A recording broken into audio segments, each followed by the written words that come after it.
जब नबी करीम सल्लल्लाहु अलैहि वसल्लम मदीना की तरफ हिजरत कर रहे थे, उस वक्त बहुत से अजीब और हैरान कर देने वाले वाकयात पेश आए। जब रसूलुल्लाह सल्लल्लाहु अलैहि वसल्लम अपने अजीज सहाबी हजरत अब्बू बकर सिद्दीक रज़ियल्लाहु अन्हु के साथ गारे सौर में ठहरे हुए थे, तो कुरैश के लोग तलाश करते करते उसी गार तक पहुंच गए। उस वक्त हजरत अब्बू बकर सिद्दीक रज़ियल्लाहु अन्हु को यह खौफ हुआ कि कहीं यह लोग गार के अंदर न पहुंच जाए। उन्होंने अपनी फिक्र का इजहार रसूलुल्लाह सल्लल्लाहु अलैहि वसल्लम से किया, तो नबी पाक सल्लल्लाहु अलैहि वसल्लम ने उन्हें तसल्ली देते हुए फरमाया, ऐ अब्बू बकर, हम यहाँ सिर्फ दो नहीं हैं, हमारे साथ अल्लाह रब्बुल आलमीन भी हैं, वही हमारी हिफाजत करेंगे इंशाअल्लाह। इसके बाद एक करामती मंजर देखने को मिला। अल्लाह के हुक्म से एक मकड़ी ने गार के दरवाजे पर अपना जाल बुन दिया। जब दुश्मन वहां पहुंचे तो आपस में बोले, अगर इस गार में कोई दाखिल हुआ होता तो यहाँ मकड़ी का जाल कभी न होता। इस तरह अल्लाह ताला ने अपने हबीब सल्लल्लाहु अलैहि वसल्लम की हिफाजत फरमा दी। रसूलुल्लाह सल्लल्लाहु अलैहि वसल्लम और हजरत अब्बू बकर सिद्दीक रज़ियल्लाहु अन्हु दोनों उस गार के अंदर मौजूद थे और बाहर से कुरैश की बातें साफ साफ सुन रहे थे। कुछ किताबों में हजरत अनस बिन मालिक रज़ियल्लाहु अन्हु से रिवायत है कि जब रसूल करीम सल्लल्लाहु अलैहि वसल्लम और हजरत अब्बू बकर सिद्दीक रज़ियल्लाहु अन्हु उस गार में थे और कुरैश वहां पहुंच गए, तो अल्लाह रब्बुल आलमीन के हुक्म से गार के मुहाने पर एक दरख्त उगाया। परिंदों ने उस पर घोंसला बना लिया और अंडे भी दे दिए। साथ ही एक मकड़ी ने अपना जाल बुन दिया। ये सब देखकर कुरैश आपस में बोले, अगर इस गार में कोई होता तो यहाँ ये सब कैसे होता? न दरख्त होता, न परिंदों का घोंसला और न मकड़ी का जाल। यही सोचकर वो लोग वापस लौट गए। रसूलुल्लाह सल्लल्लाहु अलैहि वसल्लम ने उस गार में कुछ दिन रात का क़याम फरमाया, फिर वहां से सफर जारी रखा। चलते चलते रास्ते में एक खेमे के पास पहुंचे। बाहर एक औरत बैठी हुई थी।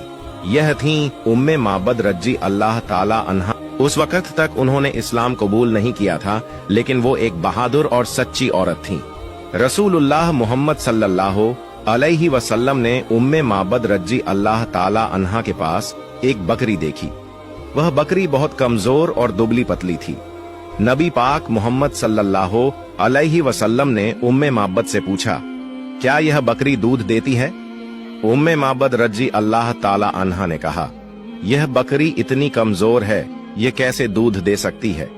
तब रसूलुल्लाह मोहम्मद सल्लल्लाहु अलैहि वसल्लम ने फरमाया, अगर आप इजाजत दें तो मैं इस बकरी से दूध निकालने की कोशिश करूं।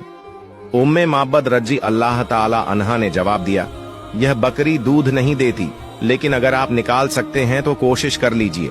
फिर हजरत अबू बकर सिद्दीक रज़ी अल्लाह ताला अन्हा उस बकरी को रसूलुल्लाह मोहम्मद सल्लल्लाहु अलैहि वसल्लम के पास ले आए। नबी करम मोहम्मद सल्लल्लाहु अलैहि वसल्लम ने उस बकरी की पीठ और थनों पर अपना मुबारक हाथ फेरा और दुआ की। जब उम्मे माबद रज़ी अल्लाह ताला अन्हा ने यह मंजर देखा तो वह बहुत हैरान रह गईं। नबी करम मोहम्मद सल्लल्लाहु अलैहि वसल्लम ने उनसे फरमाया, एक बर्तन ले आइए। उम्मे माबद रज़ी अल्लाह ताला अन्हा एक बड़ा बर्तन ले आईं, जिसमें 8 से 10 लोग सैर हो सकते थे।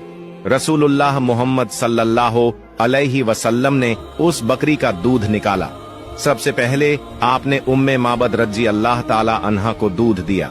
उन्होंने जी भरकर वह दूध पिया। फिर नबी पाक मोहम्मद सल्लल्लाहु अलैहि वसल्लम ने खुद पिया। उसके बाद हजरत अबू बकर सिद्दीक रज़ी अल्लाह ताला अन्हा को दिया और उन्होंने भी सैर होकर पिया।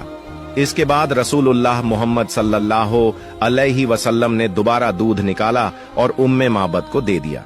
फिर आप वहां से सफर पर रवाना हो गए। शाम के वक्त उम्मे माबद के शौहर तमीम इब्न अब्दुल उजहा रज़ी अल्लाह ताला अन्हा घर लौटे। वह अपनी बकरियों को चराने ले गए थे। घर में इतना सारा दूध देखकर वह हैरत में पड़ गए और अपनी बीवी से पूछने लगे, यह दूध कहां से आया?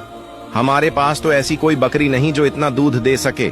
उस वक्त उम्मे माबद रज़ी अल्लाह ताला अन्हा ने अपने शौहर से कहा, आज यहाँ हमारे पास 2 मुसाफिर आए थे।